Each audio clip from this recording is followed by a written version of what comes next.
Hello, all you beautiful souls. Jules here, and happy Moonday, now Tuesday AM.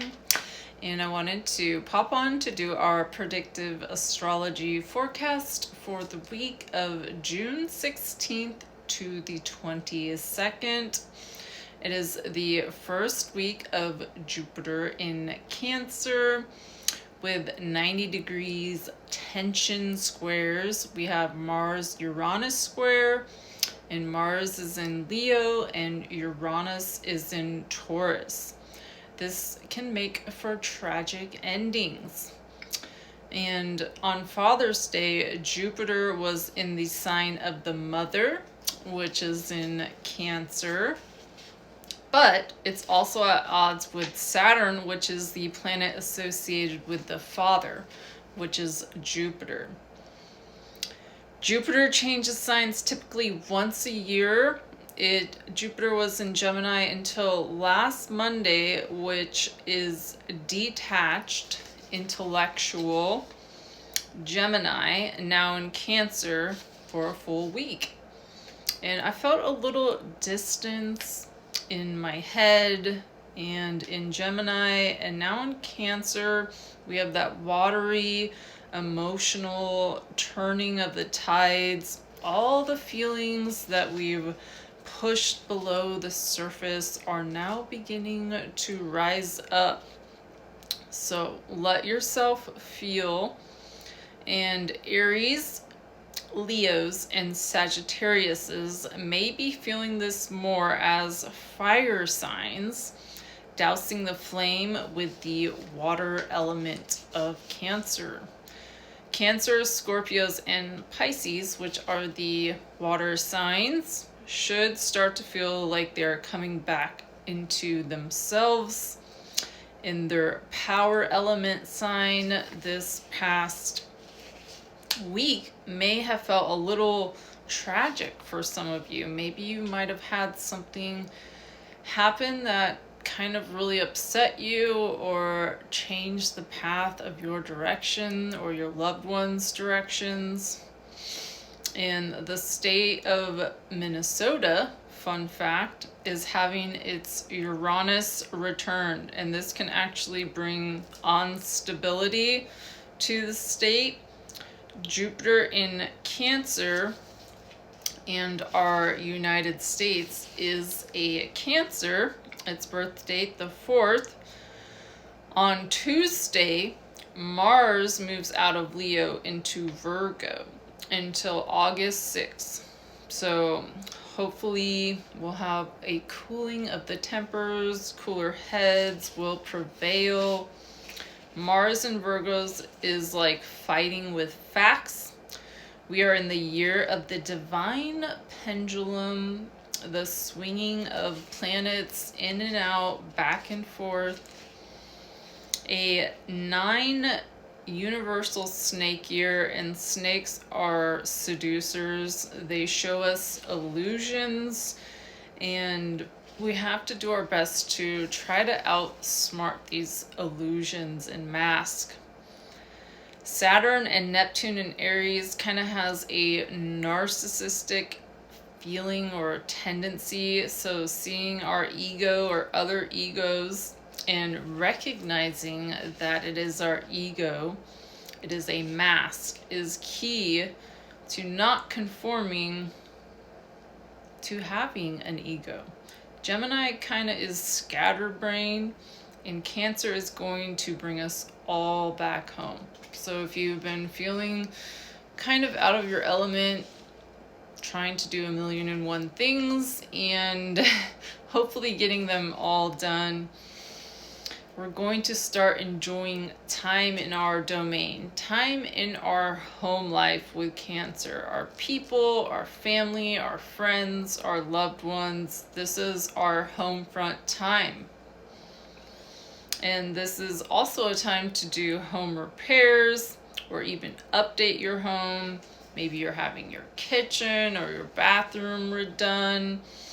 Or maybe you're even buying your first home or your first place for the first time.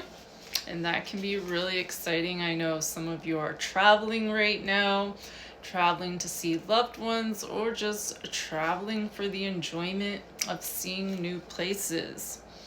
Where do you want your final destination to be? Where do you want to live out your retirement and your last years you may have on this planet Earth? Those are some of the things that you can think about for short term or possibly even the long term. We have a Pisces quarter moon tomorrow, Wednesday.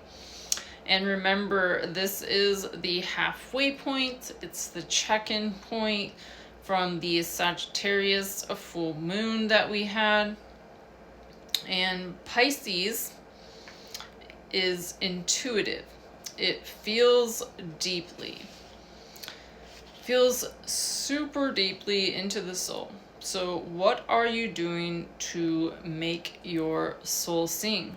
Emotions will be running high. There's going to be a whole lot coming out right now in our last days of Gemini, looking at our anger, how to metabolize it, how to take it in and to transcend it, and doing that in a healthy way.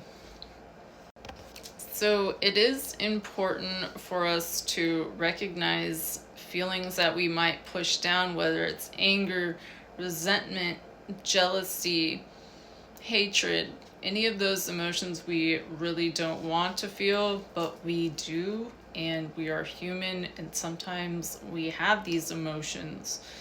So it's okay to feel them, and mother your inner child. You can tell yourself it is okay.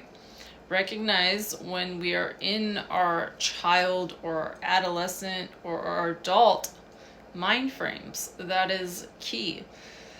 So we might be primal as a child and act out with impulse and not really think about what we're doing. As an adolescent, we might do things just in spite or to be funny or to be crazy. But when we're in our adult frame mind, that is the place we want to be, so that we can take a step back and look and feel and understand why we are feeling these things, why we are punishing ourselves from these traumas. The Neptune square invites us to work through some of this: boundaries, control, influence, self-awareness, and reparenting ourselves. So we have the Summer Solstice beginning on Friday, and it is the soul star, Greek word it stems from, where the sun stands still. And it's going to appear to stand still for the next 3 days following Friday. It is inviting us into that summer mode. It is for the self, the sun, the leadership. It is our exalted self, our regal selves, our highest self. It gives us time to access where we want to go from here and all the way between till winter solstice. So do some journaling, jot down some of your ideas, some challenges that you may have to overcome, where you see yourself for this year, set some goals, and just start creating. Reconnect with your feelings and take care of yourself. We have the ability to manipulate energy and transform it. And that's such a beautiful thing, because you're making space for new emotions to come into your life. And we chose to come here, we chose to experience these emotions. So the next time you feel upset or angry or sad, acknowledge that, thank it, and move it out. Some people will yawn, they will hiccup, they will go for a walk, they will exercise to move energy, take a bath, a shower. But it's important that we acknowledge these feelings. You can also use crystals, pendulums, grids, all that fun stuff. So much love and light, Jules.